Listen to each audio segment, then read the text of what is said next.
c'est Damien Bernal, je vous retrouve aujourd'hui pour vous parler du téléconvertisseur. Alors un téléconvertisseur, si vous ne savez pas ce que c'est tout simplement, c'est aussi appelé un multiplicateur de focale. Donc c'est comme son nom l'indique, c'est tout simplement un petit accessoire qui vient s'intercaler entre votre boîtier et un objectif qui se met donc au milieu des deux et qui permet de multiplier la focale. Donc par exemple, le téléconvertisseur dont je vais vous parler aujourd'hui, c'est le XF 1.4 TCWR.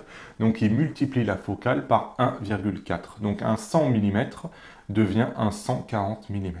Voilà, c'est tout simple. Ça a un coût, c'est-à-dire un coût d'ouverture. Donc si vous mettez ça sur une focale fixe, par exemple à 2,8, votre objectif devient un 4. Donc vous prenez un stop. Le 2,8 devient un f4. Et il existe une version qui multiplie par 2, donc par un multiplicateur de focale x 2. Et le coût, lui, est de 2 stops. Donc ça commence à devenir vraiment très très cher. Ensuite, ces multiplicateurs de focale, en général, ils posent deux questions. 1. Quel autofocus, une fois que vous avez mis ça entre le boîtier et l'objectif, est-ce que votre autofocus il continue de fonctionner correctement? Et 2. Quel piqué? Est-ce que le piqué continue d'être bon et est-ce qu'il diminue drastiquement ou pas? Quelle performance? Donc c'est deux questions qui reviennent en général. La troisième, c'est qu'est-ce que ça donne un peu physiquement ce convertisseur de focale? Est-ce que ça alourdit? Est-ce que ça grossit? Etc. Donc voilà, l'idée de cette vidéo, c'est de vous parler en particulier donc, du multiplicateur de focale de chez Fujifilm. Donc c'est le XF 1.4 x TCWR. Dans cette vidéo, l'idée c'est de vous faire le test donc, de ce téléconvertisseur, de vous dire qu'est-ce qu'il en est chez Fuji. Sachez qu'il coûte 100 € si vous le prenez en kit et 500 € si vous voulez l'acheter seul. Donc c'est une décision qui est plutôt à faire au moment où vous achetez le zoom. Il est compatible avec deux zooms chez Fujifilm, le 100-400 et le 50-140 en 2.8. Les deux sont tropicalisés. Donc voilà, je vais vous montrer un peu déjà à quoi ça ressemble. Vous voyez, c'est la pièce qu'on voit ici, donc qui vient entre le boîtier et l'objectif.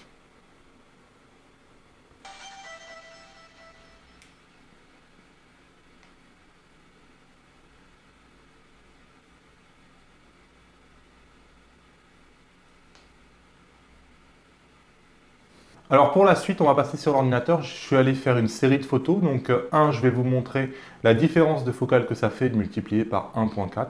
2, je vais vous montrer la différence de piqué. Et 3, je vous parlerai de l'autofocus. Alors voilà. Donc on va regarder les photos ensemble pour essayer de comprendre certains trucs. Donc c'est des photos que je n'ai pas regardées. Donc on va les regarder ensemble, on va les analyser ensemble. Pour l'instant, je ne l'ai pas fait. Alors déjà, moi voilà, je suis parti de la fenêtre de mon bureau. Donc du coup, vu que c'est une focale qui permet de voir loin, j'ai zoomé, j'ai essayé de prendre des photos d'éléments qu'on va voir apparaître en jaune. Donc il y a une plaque qui est assez loin, hein. C'est une plaque qui a, je sais pas moi, 50 mètres au moins. 50 mètres, et donc c'est une photo, la photo qu'on voit actuellement, c'est elle est au 35 mm à peu près. Donc on va voir la plaque, on va voir si on arrive à lire la plaque, vous allez voir ce que ça donne. Donc l'anémomètre qui est ici, donc c'est l'anémomètre de chez Netatmo qui est ici.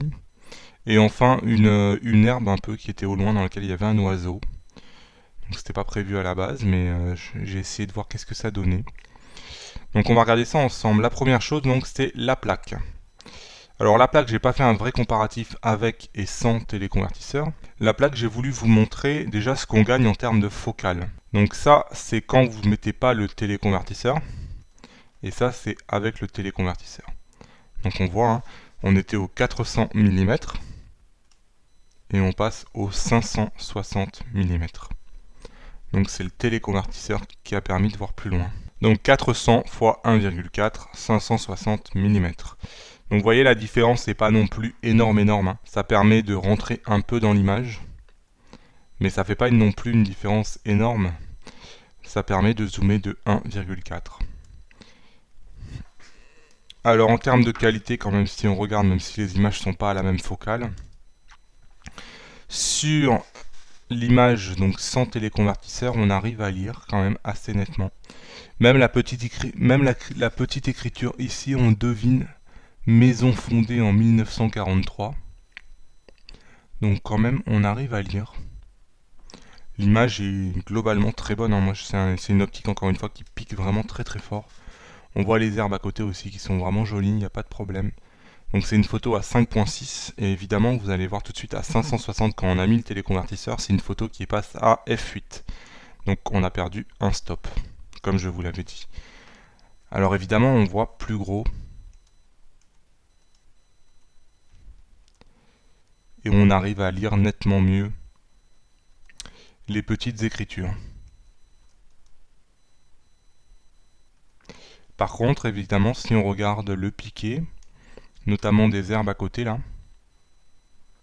tout le fouillis qu'il y a, on a l'impression que l'image est quand même moins bonne. Avec le téléconvertisseur, elle est bien détaillée au 400 et au 560, un peu moins. On a l'impression qu'on a perdu en netteté. Alors évidemment, on a perdu en profondeur de champ, je pense, mais peut-être pas tant que ça parce qu'on a ouvert plus. On a une focale plus grande, mais on passe à une ouverture plus grande aussi, donc ça doit pas être énorme. Et pourtant, le piqué est quand même bien réduit. Deuxième photo, donc je vous l'ai dit, c'est sur une Netatmo.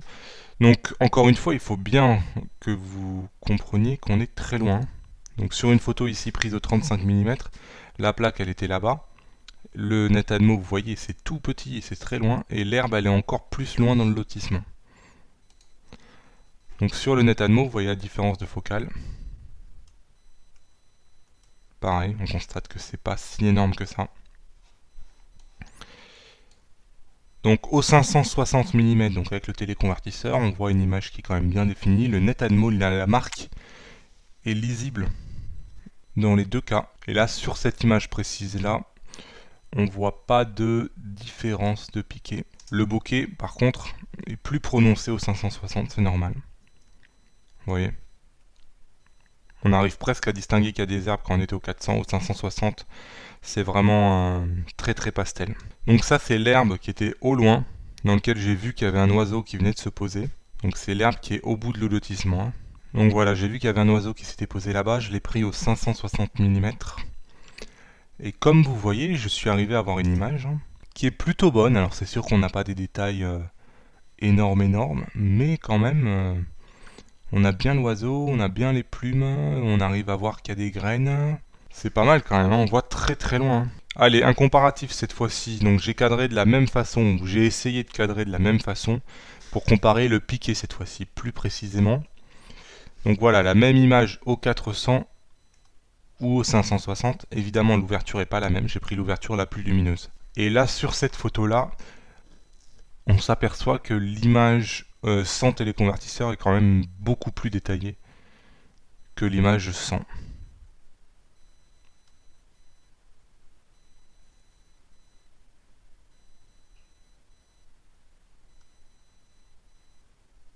C'est vraiment assez net, je trouve. Si on regarde un peu les cailloux ici, tous les grains ici qui sont entre les deux là.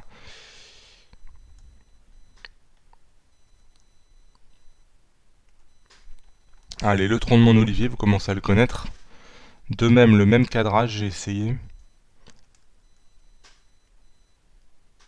De même, on s'aperçoit que c'est quand même plus croustillant au 400 sans téléconvertisseur, c'est normal, mais la perte n'est pas non plus dramatique. Et enfin, avec mon chien, pareil, j'ai essayé de faire le même cadrage un peu frais. Ouais, sur mon chien, j'arrive pas à trouver lequel est avec ou sans téléconvertisseur à l'œil, je suis obligé de regarder. Donc comme quoi la perte de piqué est pas si dramatique que ça. En termes d'autofocus, moi j'ai pas eu de difficulté. Je me suis aperçu cependant en triant les images, puisque je prends les images en rafale, j'estime que quand on est dans des focales aussi élevées, là par exemple je suis au 560 mm, il faut bien s'imaginer que 560 mm c'est quelque chose comme 850 mm si vous êtes en équivalent full frame, donc c'est quand même très haut. Donc je prends des rafales pour éviter d'avoir des flots de bouger ou des choses comme ça. Et je me suis aperçu qu'effectivement sur mes rafales au téléconvertisseur, j'avais plus de loupés que sur mes rafales sans téléconvertisseur. Mais ça c'est un détail, il suffit de prendre une rafale, vous êtes sûr que vous aurez une image qui est optimale. Donc sur l'autofocus, j'ai pas eu de difficulté particulière. J'avais mon autofocus qui était correct, j'ai eu un tout petit peu plus de déchets lors des rafales, mais c'est pas gênant. Sur le piqué, comme vous voyez, ça conserve un piqué qui est quand même très bon, même s'il est un peu en deçà. Pour autant, des fois, ça vous permet de gagner ce un petit peu plus loin qui fait toute la différence. Donc encore une fois, c'est un accessoire qui est 80-20 en gros. C'est-à-dire qu'il vous permet d'avancer un tout petit peu pour pas très très cher. Donc vous faites x 1,4 sur votre focale. Si vous l'avez en kit, ça fait pour 100 euros. Donc ça peut des fois vous permettre de ne pas racheter une focale ou d'aller un peu plus loin, d'avoir un meilleur bokeh, des choses comme ça. Donc c'est pas négligeable, moi je regrette pas de l'avoir acheté pour 100 euros, c'est pas très gênant et je pense que ça peut me rendre des services dans des cas où j'essaye de prendre une photo de choses très très loin, ça me permet de cadrer plus et ensuite de devoir moins recadrer pour garder mon image en gros plan de ce que je voulais photographier. Allez, comme vous avez pu le voir, ce multiplicateur de focale est très bon. Fujifilm a fait un bon boulot, bien meilleur que ce qu'a pu faire Sony sur le sien par exemple. L'autofocus reste performant. Le piqué est pas mal même si on note une dégradation. Certes, l'ouverture prend un stop, mais c'est le prix à payer. Et donc c'est évidemment quelque chose qui va être utile surtout dans des conditions lumineuses favorables et pas forcément de nuit. Mais pour 100 euros, vous gagnez 40% de focale et ça c'est plutôt pas mal. Voilà, cette vidéo est terminée. Si vous l'avez aimé, lâchez-moi un pouce levé vers le haut. Si vous venez de découvrir la chaîne, bienvenue. Moi je vous parle de Fujifilm régulièrement. Abonnez-vous à la chaîne, vous devez avoir ma tête qui apparaît sur la vidéo. La petite cloche en bas pour être prévenu tous les matins des nouvelles vidéos. Et moi je vous dis à demain!